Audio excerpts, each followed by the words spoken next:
Welcome, everybody, to another Georgia Archery podcast. I'm your host, Big John Chandler, and this is where we talk about anything and everything to do with archery in the state of Georgia and Georgia archers, wherever they may shoot. And as you can see, I got my, trusty, dusty, fill-in co-host, Trouble Stirrer. That's what we're going to call him. God almighty, why I got to be the trouble stirrer this Dwayne Horton. What up, Dwayne? Same old, man. How's it going on in your end of the hood? Man, it is going awesome. We've had a good time. I hate that I didn't get down there on the first ASA weekend. No, I don't think you hate it. You don't hate it as bad as you think you hate it. Weather was beautiful. Yeah.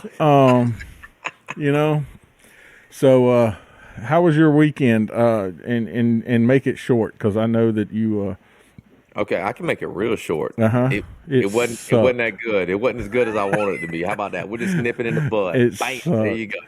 Well, there were some Georgians down there shooting with you. Let's just go straight into it.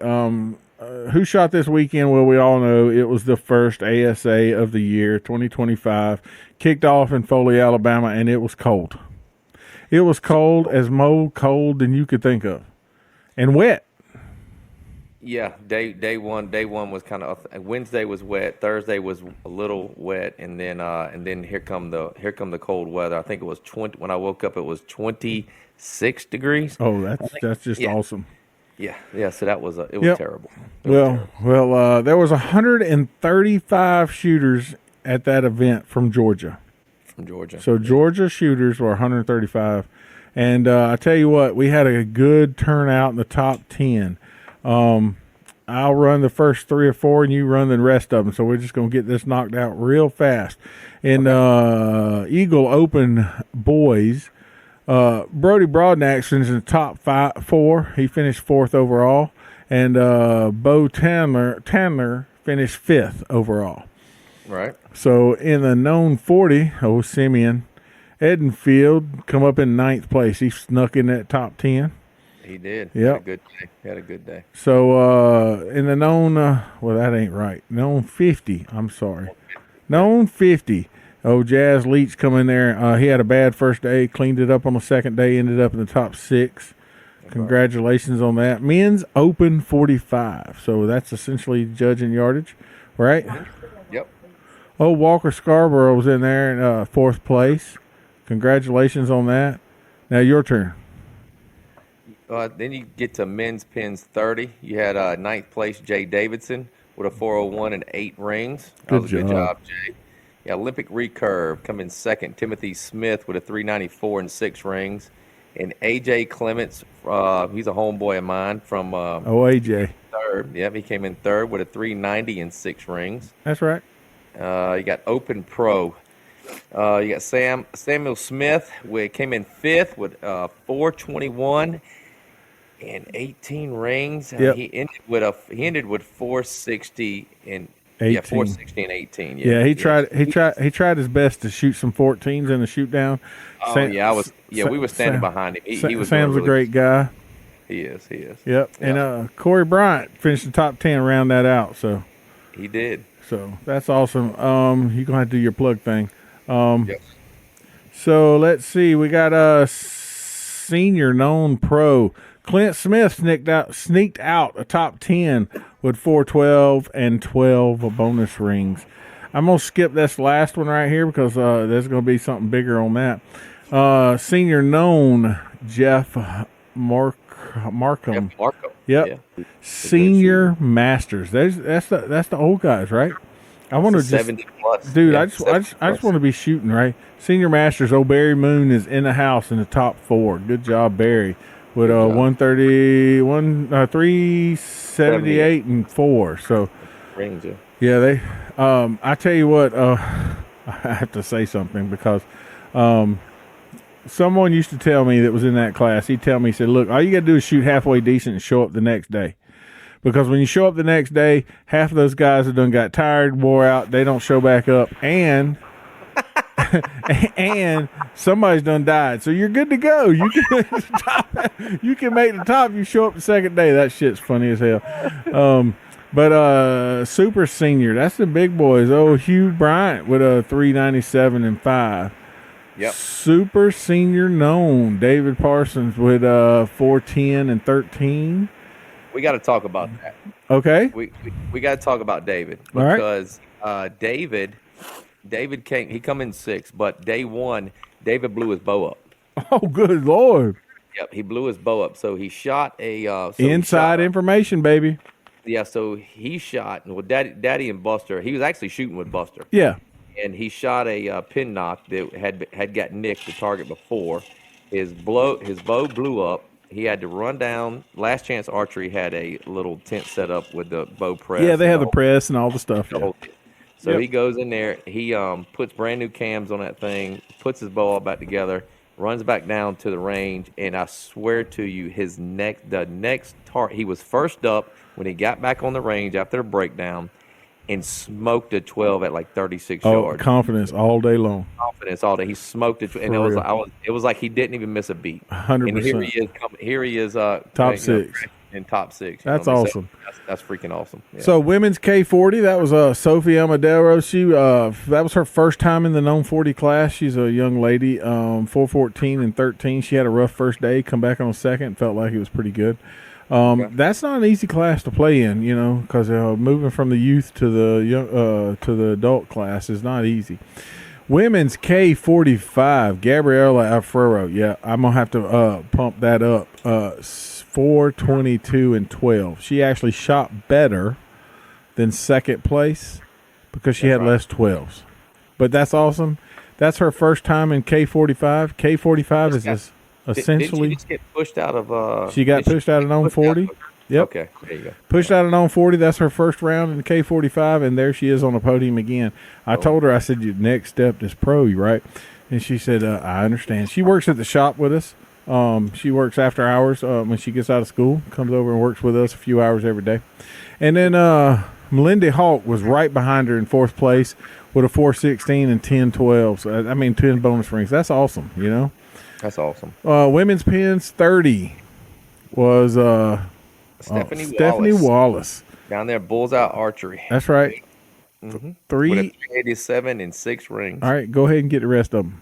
You got women's pins 40. You got Kirsten Noling in 6th place with a 359 and 1 ring. You got Youth Open Girls with coming in at 5th place is Kailey Garrett with a 409 and 11 rings. We talked about her last week. She won the gauntlet in third really place. Good shooting. If you look at that score, she's got 11 rings with a 409 right there. Means she shot a she was shooting really well. Had all day, and then she had an oopsie. That's what that tells me, right? An oopsie. Yeah. So on Saturday, Acres Archery had the CSRM. We talked about that last week, the qualifier, and they had 40 shooters this Saturday. Yeah. So that's bow hunter guys that are trying to shoot. And then Ogeechee Bowman had a little shoot going on over there with 33 archers. 33. So even with the 135 archers that were gone to Foley, Alabama, these two little shoots right here ended up with 40 on Saturday and 33 on Sunday. That's really good. That's right. It means a lot of archers are shooting bows. Yeah. I skipped one on purpose. Yep, you sure did. And you know why I skipped one on purpose? Why'd you skip her? I skipped her for the simple reason that she's here to talk to us today. I'm going to tell you a little something. Can I get some pointers while we got her? Dude, let me tell you. I've been knowing this girl forever. We talking forever, right? Mm-hmm. I don't know. I can't tell you how long. I've been doing this for 25 plus years, and I've been knowing her 25 plus years. Goodness gracious. This young lady right here used to beat up on us guys way back when. And we played knockout one time, and I'm telling you, don't ever play knockout with this young lady. Okay. Anyway, so without further ado, and Kailey Johnston Pettepher. Make sure I say her name right. I will say it wrong because it's been Kailey Johnston forever. Me and Terry been go way back when. But anyway, here she is. Hey, Kailey, how are you doing? Here she is. Dude, let me tell you what. I was so happy to see you back in the top 5, much less. I mean, you smoked it this weekend. You walked in there waiting for everybody to catch up with you. I did, yeah. I just, I've been in so many shoot downs where it was so close and 1 or 2 points here and there. And I felt really comfortable going into this shoot down with a 5 point lead. So just kind of played it out, and it ended up being 10 points by the end of it. I enjoy watching you shoot. All right, I've watched you shoot against the women when you was youngin', right? I tell we was talking about Gabby, and I tell Gabby all the time. I said, you remind me of someone so much, because like we moved her out of youth because she was just beating up on those girls, right? And she's like, I need more. I want a challenge. I said, well, let's go to Goat on 40. It's the same distance. It's nothing different. And then ASA says, hey, you got to go, right? Yeah. And then she turns around and she had I'll tell you a story about her. She shot shot real good practice round, and then it went to the team round, and she shot freaking 36 clicks straight right. And she's like, something ain't right. So she started clicking and got it back in. So I don't know. I'm not gonna point fingers at somebody because you don't never know. But she set her bow down, and when she set her bow down, she turned around and put it back, and never went to a practice bell, never went to a nothing, and then she clicked it back in, and she 12'd out most of the rest of the 10 targets. So she had 2 5s on the first, and then she ended up with 10, and then the rest were 12. So good for her.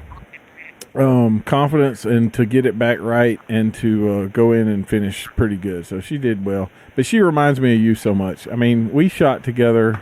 God, I remember, you going to Turkey, right? You and Paige, traveling. And I remember all of those times.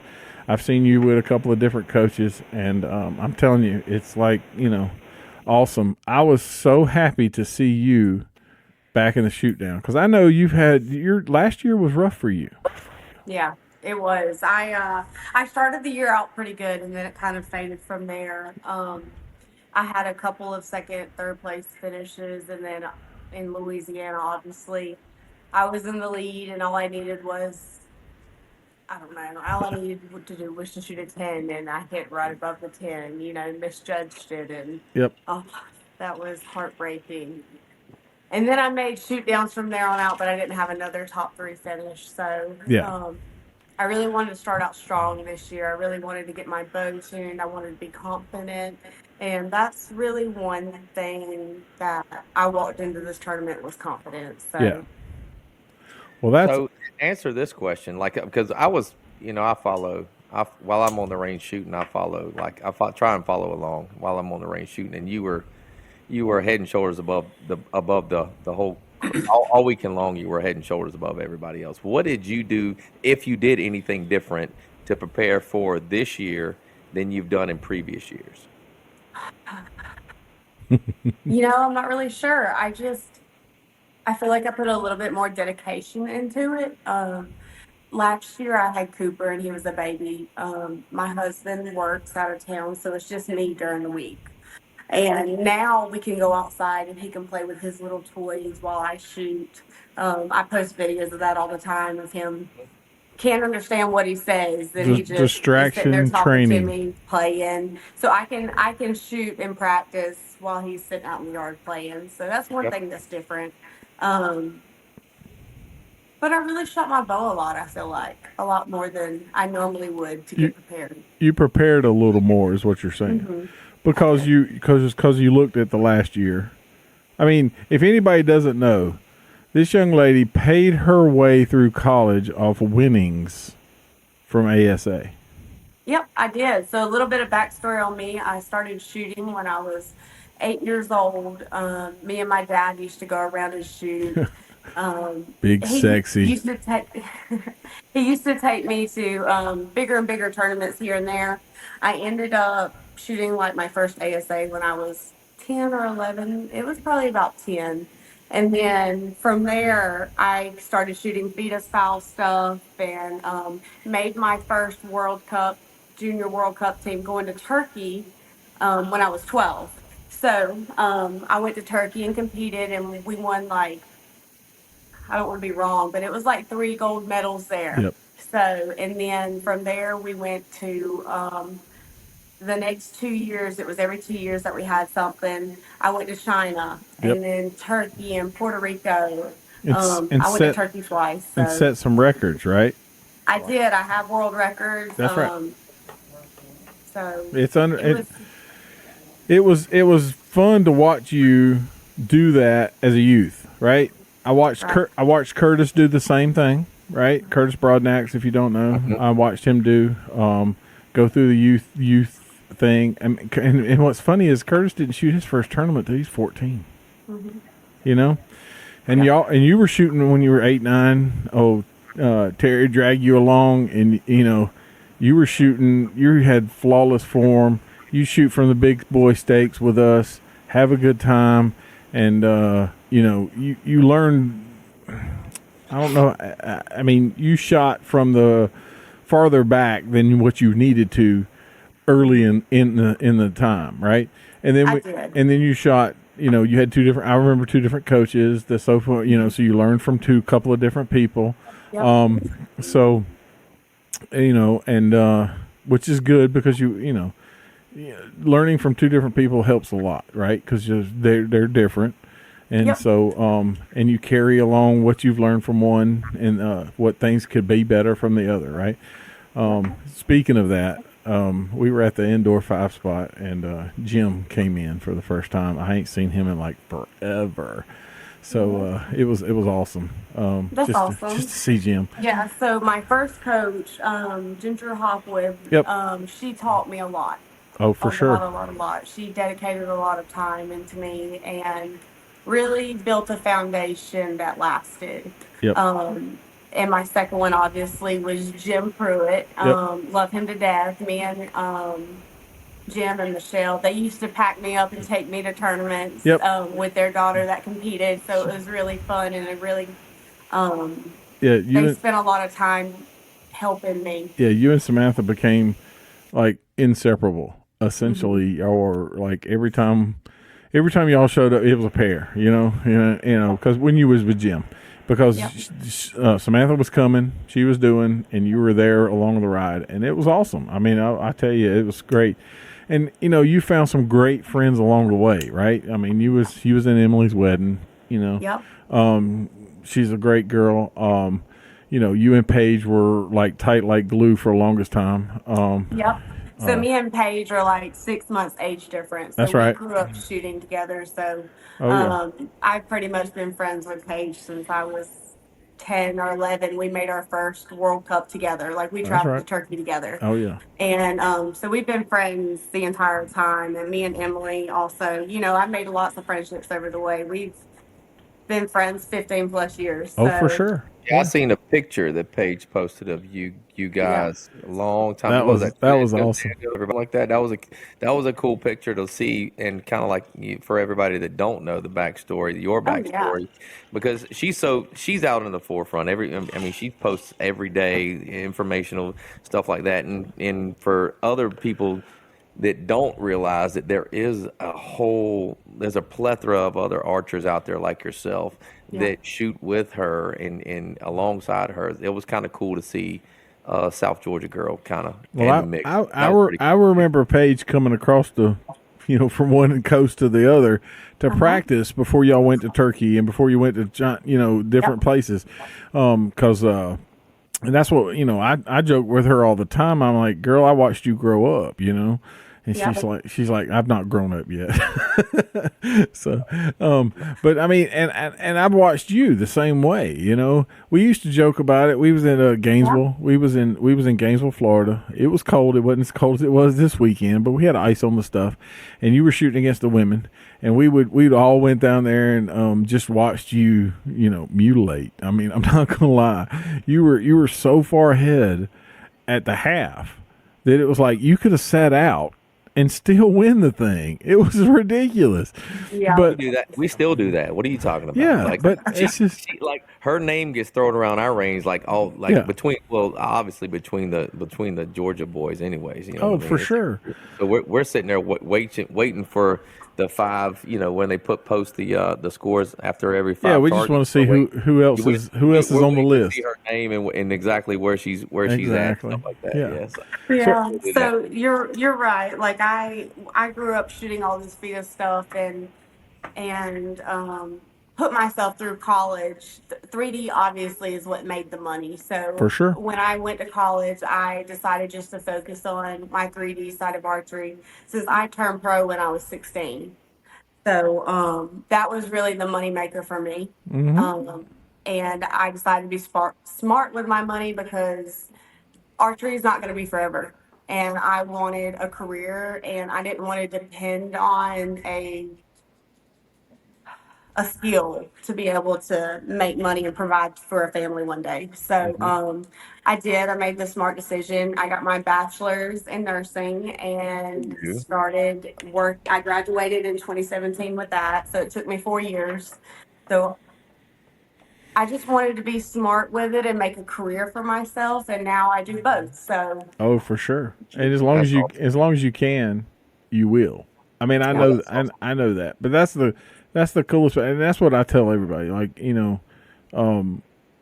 archery doesn't pay the bills, right? Essentially, every pro that's on the range has a day job for the most part, right? There's always a few that doesn't have a day job, but they have something, right?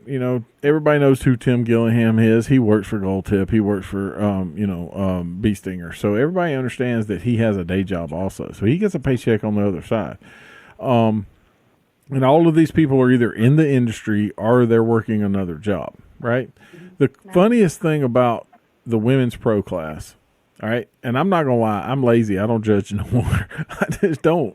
I don't want to judge. I mean, but Kailey will tell you, we all judged. We judged artists for years. Well, that's what my dad, when he first started, there was no known. There was nothing. 100%. We judged artists. There was no doubt about it.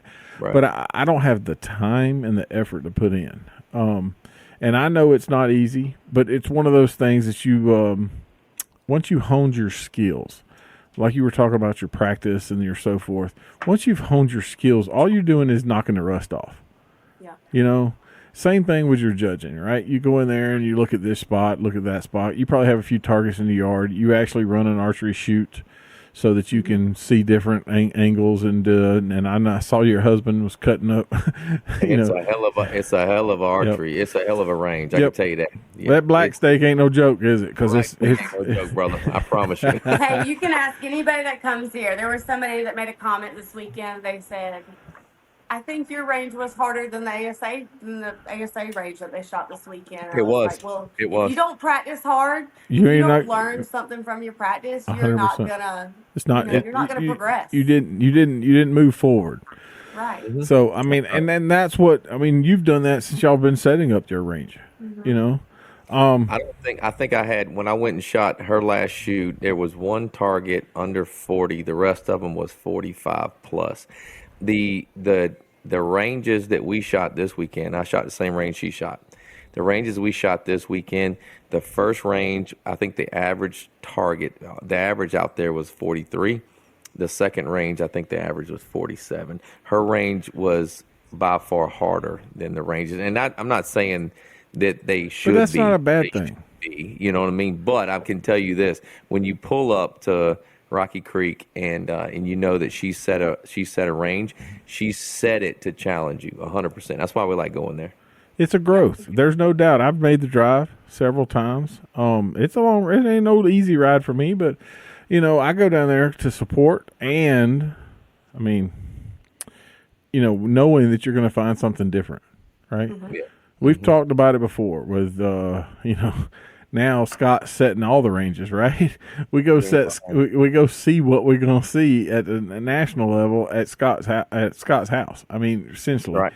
Yeah. And same thing with Kailey. She knows what. I mean, she, like you said, she went pro at 16. Yep. I promise it's very strategic. I go and we write down all the numbers to each stake. There's never the same stake at the same distance, and Oh, it's 100%. very strategic. Yeah. So I definitely want people to benefit from the practice because I mean, if you're going to drive hours away, Well, tell why not everybody learn something the from it? name of your club and when your next shoot is, so that everybody can have it. And she goes, "Oh, Yeah. you put me So on the it's spot." Rocky Creek Archery Club, and I'm gonna have to look at that Yeah, date. I figured. Yeah, I Look, don't you have it right here. Usually I have a calendar right here beside you me, can but my find it calendar. on the Georgia Archery calendar because I actually Yes. put everything on there, and try my best to do a pretty good job of keeping up with everybody. But yeah, Kailey, I remember when you went pro. I mean, and it's funny, and ha ha, and I'm gonna say something here that's a little different. You shot one brand of bow forever. All right.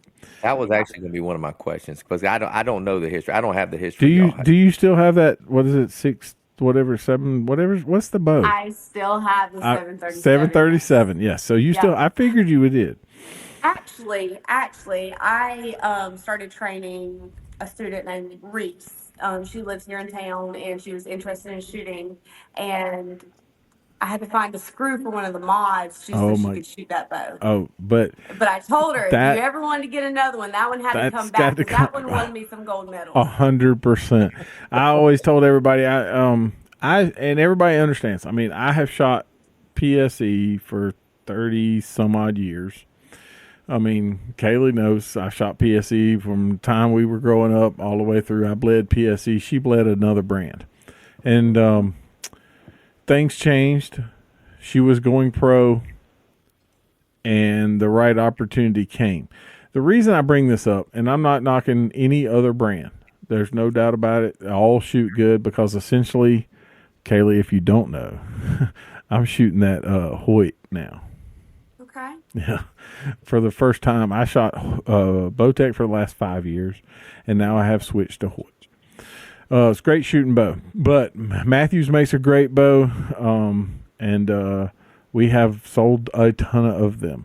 But we know that you shoot Matthews. I know that's a great shooting bow, and you got to find the right one that fits you. Because I know for a fact that you didn't shoot a tournament bow a few times because it didn't fit you.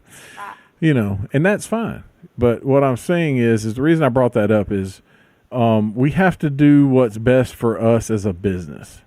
Right. And you were a quality shooter no matter which bow you were shooting, right? But at the same time, the Matthews family is a great family to be in. Mm-hmm. I mean, Did you see the podium? Yes, I did. 12 podium this weekend. 10 of the 12 that were on the docket had a check. I understand that. I mean, and I'm not knocking that. I'm telling you, Mac McPherson has done the best job of marketing anything in the world. He's a genius. There's no doubt about it. And it's a family still run company. You know, they ain't got to tell you how many bows they make in a year because Mac McPherson runs that company, right? That's right. But answer this question. What bow are you running this year? Are you running the lift, or what bow are you running this year, Kailey? For everybody, I mean, I know, but for everybody out there, what bow are you running this year? Yeah, so I'm running the TRX. Oh, really? Right now. Okay. I shot the title some last year. It's not that I don't like it, it's that the TRX fits me a little better right now. I still have some tuning things to work out with the title. I love it. It's a great shooting bow. I just like to, there are certain ways I want it to be able to shoot. I want it to be able to be 100% for me. So. No, absolutely, yeah. That's interesting. That's because and I feel like you're not the only one that does it, and you're not the only one with different brands, right? So you got different pros. I think I seen who was it? The elite Richard Bowen was shooting a result last year in Vegas instead of shooting the verdict last year. He shoots for elite.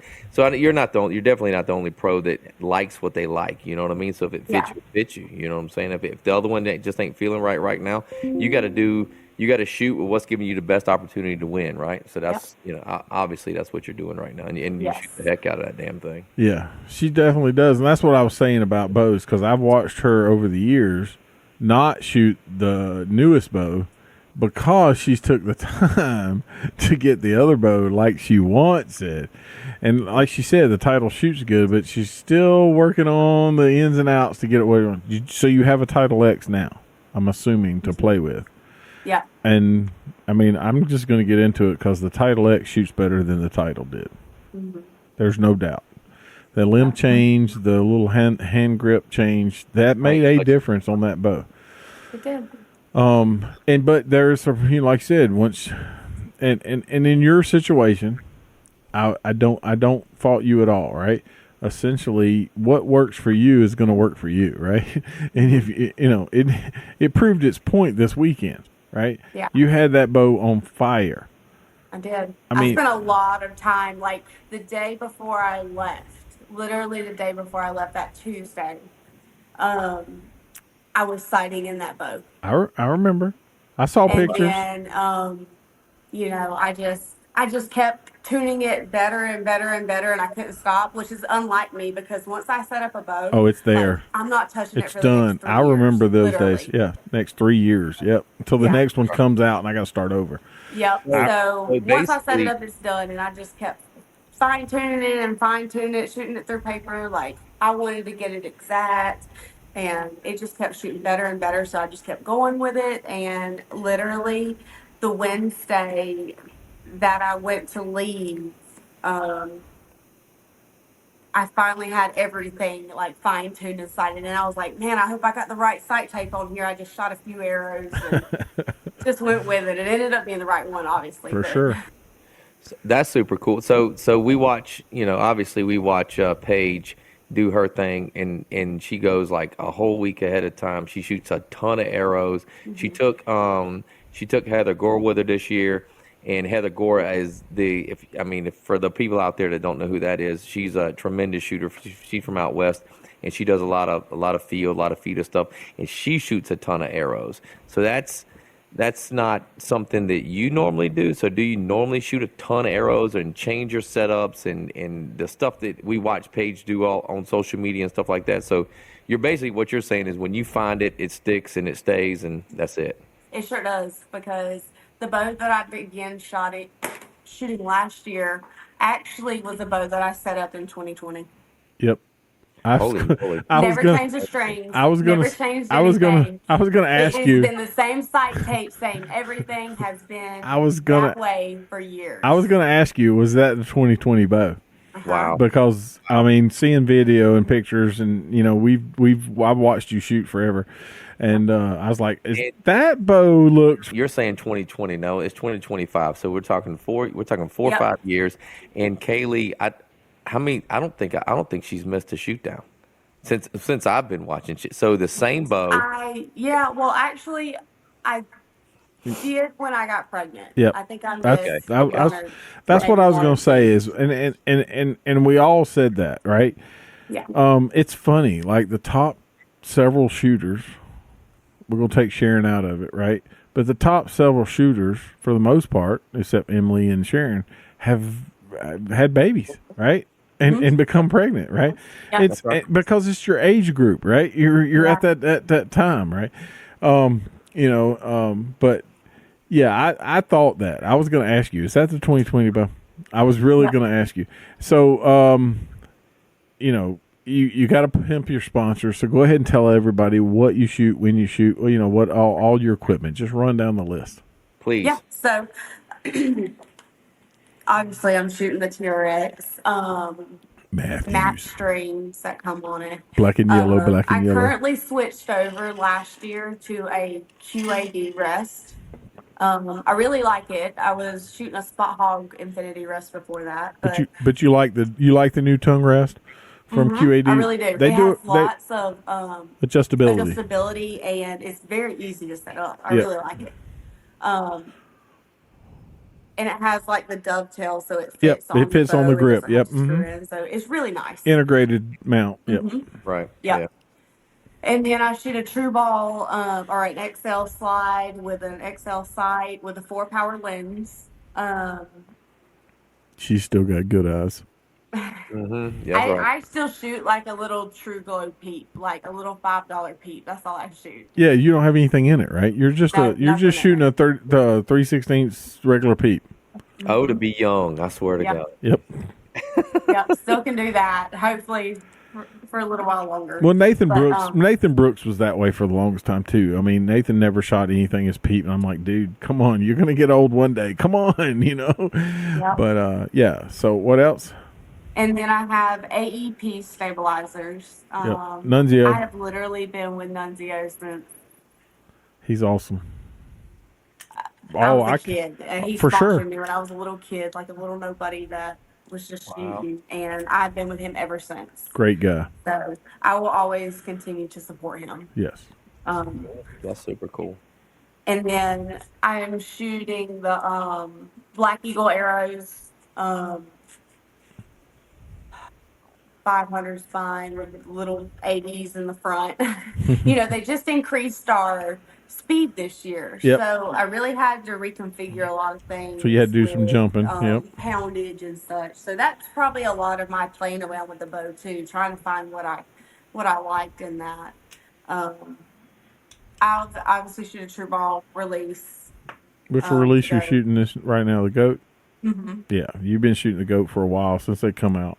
I have. Probably as long as I've been shooting that other bow is that same release. Yeah, so I tell you a little story about the goat. Before they released the goat, we were at the ATA show, and it was like a speakeasy, right? You had to walk up to the guy and say, "Show me the goat," and it was a prototype, and that is ingenious for the essentially what it does. So you get two options in one hand. And it was pretty cool. But you shoot it as a thumb. I do. Yep. Yes. Yep. And then I have an LP sight light on my bow. Been on I that? shoot a blue fiber because it's the only thing that doesn't really halo for me. Doesn't starburst yet. Right. So I really like the blue fiber. Okay. And you're still shooting boning, I'm assuming, right? I am. Yep. Still shooting them blazers. That's right. Them black. Y'all know I'm famous for shooting the black on black arrows. I know. That's right. Yeah. So you don't like the new bonings? Have you even looked at them or anything like that? The new what are they called, John? The ultras or that's the brand new one. I have some and been trying different things. So that's part of it too. I just wanted to get a setup that worked for me, and I know the blazers have always worked. Sure. I do have some, and I will be trying. I can tell a story about Blazer, right? Kailey was the only person I know that showed up with some indoor aluminum fat arrows with Blazers. The first time I ever saw him, 300s with that thing. 100%. There's no doubt about it. She had proved the point that the Blazer did its job. When it first came out, she stuck them suckers on aluminum arrows, and I'm thinking, oh my God. That thing ain't but short 2-inch whatever, inch and stuff. Yeah. I'm like, oh my God. But yeah, she pounded with those things. I sure did. I'm pretty sure that picture of me and Paige in Vegas probably has blazers for on veins, that's for sure. Yep. But I tell you what, I mean, I appreciate you spending the time with us today. It's been a great thing. I need to look up when your next shoot is. Yeah, I don't know. I need to look that up too. It's here in the next 2 weeks. I'm pretty sure it's going to be. Hold on, I look Georgia Archery calendar. So if nobody knows, let's see. Y'all shoot on Saturday. Saturday, Sunday, depending. Yep. It looks like it's March 22nd. March 22nd. That's right. That's what I got. That sounds like the weekend before the next day is Saturday. That's what it is. Yep. Yeah. Yep. So so that is Rocky Creek Archery Club, Hillsborough Road in Dexter, Georgia. Yep. So go down there and see Kailey. She's usually at the sign-in sheet when you check in, and she'll get her bow out sometime along the way and shoot the targets. She actually posted a picture of me on the event, so that's me right there standing at full draw. Yep. Y'all know. I probably shot an 8 on that target, but you know. Well, I tell you what, y'all, you know, we always talk about we had to go down there and make sure we didn't shoot didn't see no rattlesnakes because y'all had a few of those. There's tons of them. Oh, for sure. I tell you, Kailey, I appreciate your time. Like, if you'll hang around a minute, we're gonna finish up this podcast right quick because we got to figure out who's shooting this weekend. But you're more than welcome to hang around while we talk about it. Because I know you can't see the show notes. I actually got Dwayne in the show notes. Anyway, who's shooting this weekend, Kailey? I appreciate it very much. Thank you. The S3DA Easton Indoor Nationals is in Owensboro, Kentucky this weekend. So those guys start on, I think it's Thursday, Friday, Saturday, Sunday. So they got a lot of kids going to the Indoor Nationals on the East Coast. So that's an awesome event. Saturday, the Augusta Wild Outdoor Expo. Yes. All right, so here's the deal. There's two things. You can see the next one under. It's Culpeper Outdoors. Is a money shoot. So essentially, if you've never shot before and you want to shoot, you can go shoot the Augusta Wildlife Expo 3D shoot for free. Yep. No winnings, just go out and have some fun, right? Just for fun. That's right. Yep. If you want to shoot for money, the Culpepers is sponsoring the outdoor shoot at that same event. So it's the same place, same time, same thing. And they're shooting on Saturday. Scrub Buck Bow Club in Grantville. You got to tell me about this one. Is this a new? This is new. This is new to everybody, right? Yeah. I just found it on the list and thought, man, this is. And he's been posting pictures about how he said this is not going to be no ASA wide open shooting, right? It's probably more geared toward the hunters. But shoot, yeah, trap shoot. Yeah, I don't know if it's going to be that trashy. His lanes are pretty long and pretty different and pretty whatever. But if you want to, do you know where Grantsville at? You have to do a Google Maps, baby. But it's in Grantville. You looked at his event page. I did. He doesn't. He even said it. He's he said, "Yeah, your GPS is not going to put you there." Yeah, it ain't gonna get here. So it's one of those towns in Georgia. It's one of them forgotten towns in Georgia. That you have to have a drawn map to get to, like turn right at the tree, and then that's right. Move past the rock. There used to be a tree right there, but there's not a tree right there. 100%. That type of. But thing. look, go down there and support the guy if you ain't in the Culpeper / Augusta Wild Expo. And if you're a trad shooter, stick and string, no training wheels, North Georgia Archery Club is, North Georgia Archery Association is having their 3T shoot. That's in Gainesville. They do that every year, first Saturday of every month. So they're doing their thing.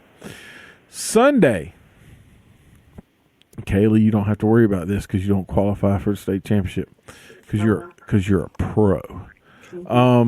Creek, baby. Big Creek. Big Creek Archery. Now, he gave you all a great shout out, right?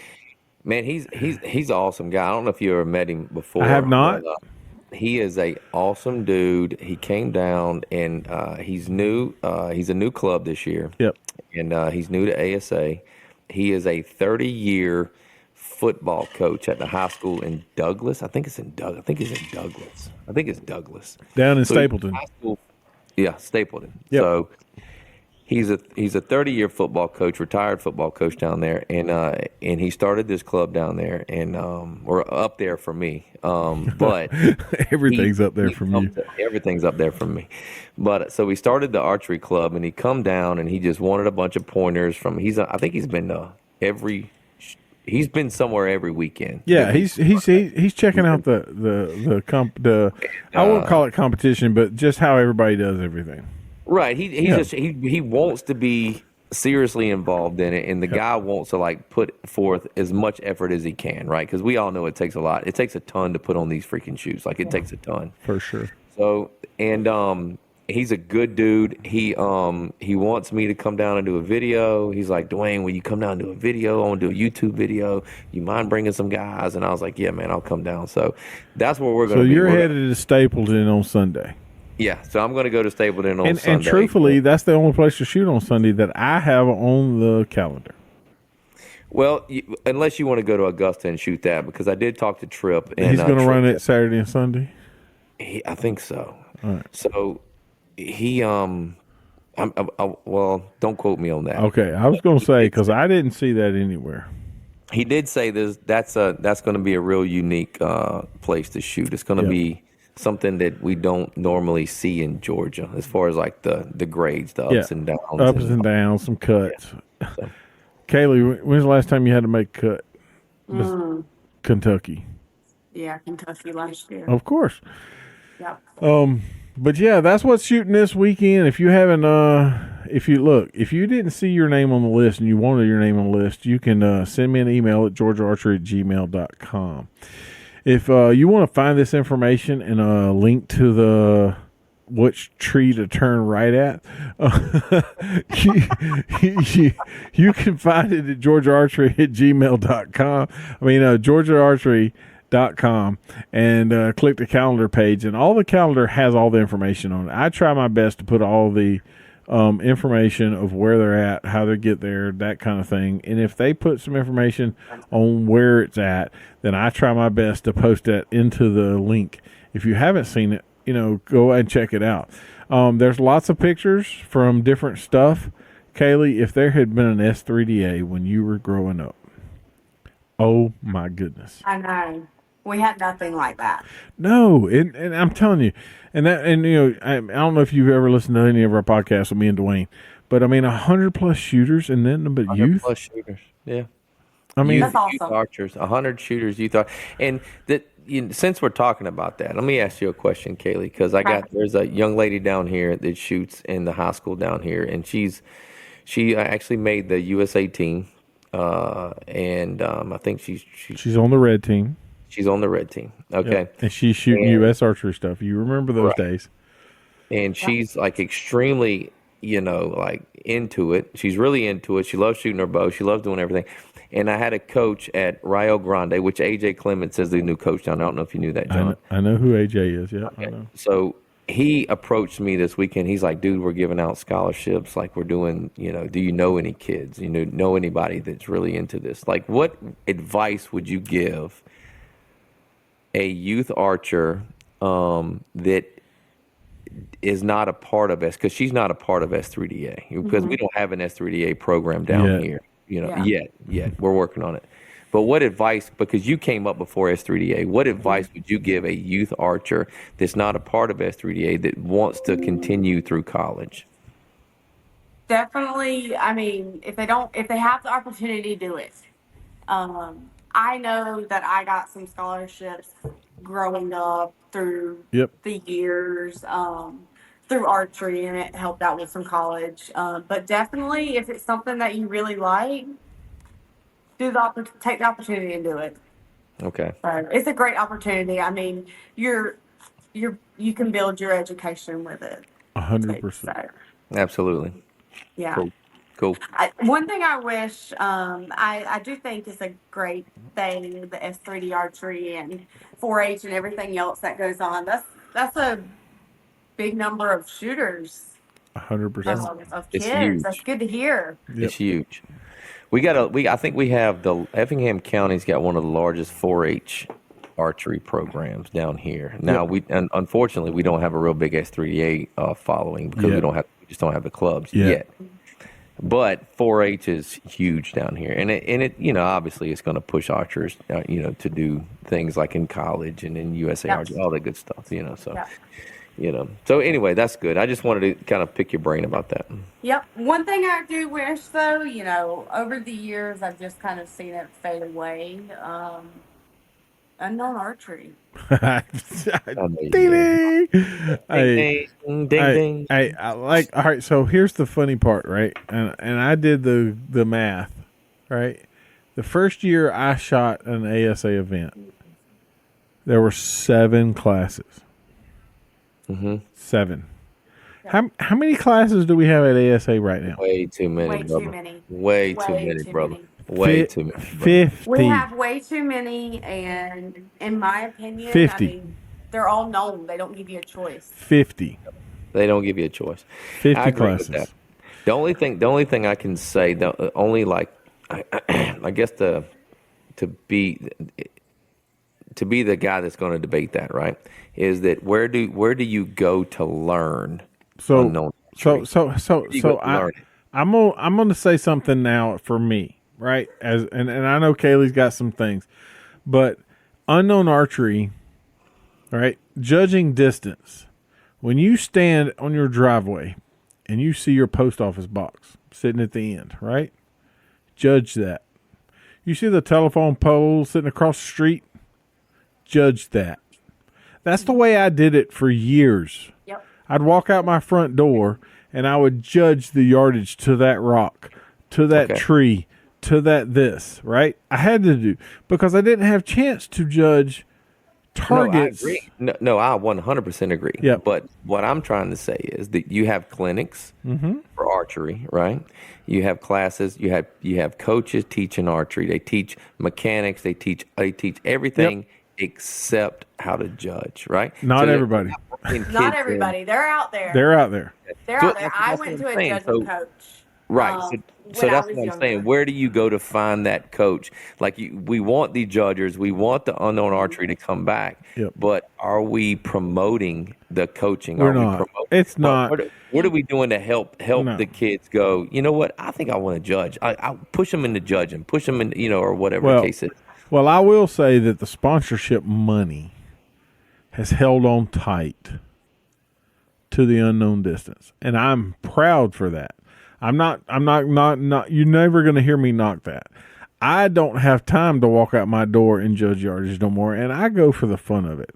There's no doubt about it that I'm not planning to shoot 70 degree up or whatever it is these days in the known distance class, because that's an archer, right? That's a guy who shoots the dot, right? And has to hit the dot every time, right? And so known distance is actually, in my opinion, are harder for an average archer, to shoot and win. Now, I'm not going to say that judging yardage is easy. Now we're splitting hairs, I think. No, because let me tell you. Look, what an archer is. And no. I think that's what we're doing. So there's two pieces to this puzzle, right? And Kailey will agree with me. There's two pieces to this puzzle. There's the judger, right? There's the person who gets their number like half a yard right every single time, right? But they have to be confident in that. That's right. But then there's the guy that looks at his sight tape, rolls it up, and confident in his shot. On the other side of a judger has to not be confident just in their number, but has to make that shot like they've read it on a sight tape and shoot it. Because I'm telling you, if you ever second guess yourself on your number, you might as well just set your bow down, walk off the range.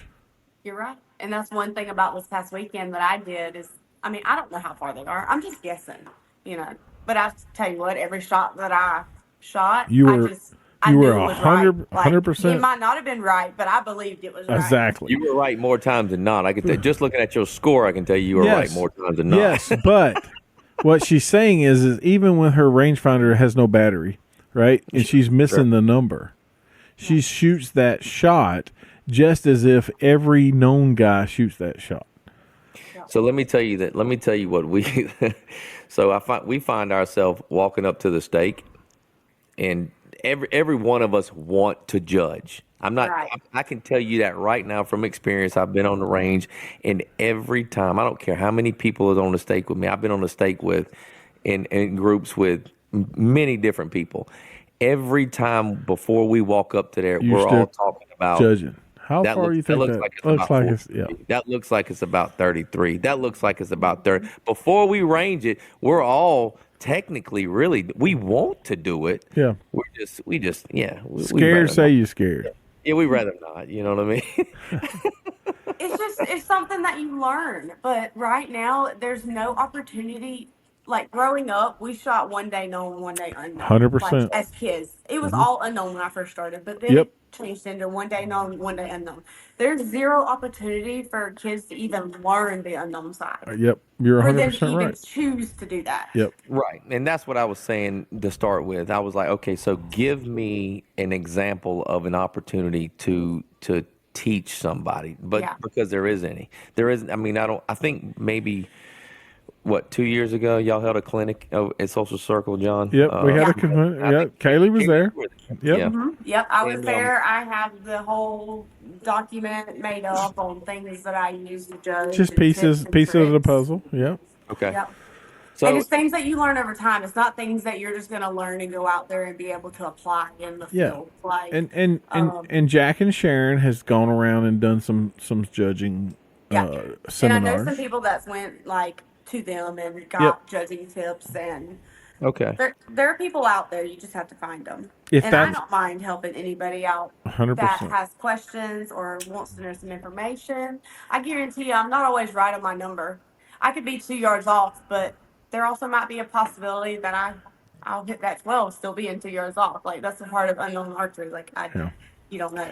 Well, people that we, like I said, Kailey, we shot together way back when it was all unknown. Yeah. And there was days that, we play the game differently, right? So a known archer sets, if his sight tape is correct, he clicks it to that mark, he holds hard in that 12, and he shoots the shot. Yeah. Now, if he doesn't execute it, look at he's shaking his head hard. But if he doesn't execute a shot correctly, right, he's missed the dot. But there's been plenty of times, me and you have talked about it, where we go, it's 37, it's 38, it may be 38 and a half. So it's a little longer than what I'm thinking it is. So I'm just going to hold up in the top. And if I fall into the 12. Yeah. Right? You've played that game. Right? It's all about strategy. Exactly. Every time, I'm an upper shooter. Oh, so for sure. What? I'm an upper shooter. You haven't always been. I'm about to overjudge that target by a yard. Yard every time. That's right. And you're gonna fly. And you're gonna fly up in the 12. Mm-hmm. But that was a change that I saw in you when we put the uppers in. Yeah. Right. So I loved shooting uppers growing up. Yep. In when we had the second day, known day. When they first started them, I loved shooting uppers. Our known day was uppers. I don't know if you understand that, Dwayne. It was. But so our first day was unknown, and when they gave us the known day, it was uppers. So essentially, I'm going to tell you, I trained myself for the longest time to draw back, anchor, and hang on the left bottom end of the butt. I was down in that 12 every single time, and I would creep up in the connector. Right, I wanted to shoot those every connector there was. Now, they don't connect anymore, but they used to, and that's where I aimed. I aimed at that little line every freaking time. Now, here's the funny part: when they go, "Hey, we're going to have known distance on the second day, and you're going to shoot an upper." Now, the reason that is to keep the club's targets from wearing out in the lower. Wearing out the target. That's right. So now, all of a sudden, I got to aim in a freaking spot I ain't never aimed in before. Mm-hmm. I love it. I love aiming up there. I think my subconscious, without really thinking about it, I think I just gravitate towards it and I just aim at it. Yeah. And I remember when the switch happened, right? You always did it, but I remember when we didn't have it and then all of a sudden we did, and you ran off like gangbusters. Yeah. Like, I'll hit all the 12s. I don't care, because part of that was, like you said, strategy, right? Yeah. You would take and go, hey, I'm probably going to misjudge this target, so I'm going to hold an IBO on that side and then float up into it, right? Yep. Now, see, me, I shoot a strong shot and I hit high a lot. Okay. I hardly ever fall out. So an upper for me sucks. Yeah. But who knows? I'm 50 years old. I can't see them anyway, so I just put it in the middle and shoot it now. So, but I appreciate it very much. We've covered everybody that's doing. Like I said, if you want to see this information, please follow us and like us on all of social media. We're on Facebooks, Instagrams, X, Snappy Chats, TikToks. So follow us, like us, be sure to share it. It helps us more than anything. If you're on YouTube, this video will be out on YouTube as a podcast, and we will definitely show it to everybody. And please like it, follow us, and whatever. Kailey, I do appreciate it very much you to come on. I am super proud to watch you back up on there and not just making the second or third podium or making the shoot down, but to be standing there number one and make everybody chase you back. It showed me the drive that you used to have that I used to see, and I understand what happens when you have a baby. Things change, and you have to transition through that. And now you've gotten settled into your normal life routine, and you're back at it. So I appreciate it very much for coming out and hanging out with us. And I'm telling you, it's going to be a great year for you if you just keep going the way you're going. So it definitely is. We were proud to see that. We're proud of you. Well, Absolutely. thank you. I appreciate it. So, I appreciate all the support from everybody. Yeah, we done shouted out your sponsor, shouted out your club, and we shout out for everything you do for just females in the archery. You know, I always tell everybody, I happen to coach a bunch of females, and I always, say, hey, if you're looking at somebody, that's the one to look at. And she is more than welcome to answer a question if you need it, So, but yeah. And I'm here if anybody ever has any questions about bow setup or yardage judging, Oh, for sure. It really comes down to the game plan you're going to play during the round, because and you're going to have to stick with your game plan. And Jack Wallace always said, once he learned how to play the game, he became so much better. That's right. Because making the right decisions. I mean, it's all about gameplay, and it's about making the right decisions. Go up there and go, I may not hit that one, so I'm just going to take my 10 and move to the next one, right? Yep. And that's the hardest thing for a lot of guys to do. So we appreciate your time. It's been awesome. Thank you very much. And, I guess that's going to be the end. Until next time, I'm Big John. That's Dwayne. And that's Kailey. We'll see you.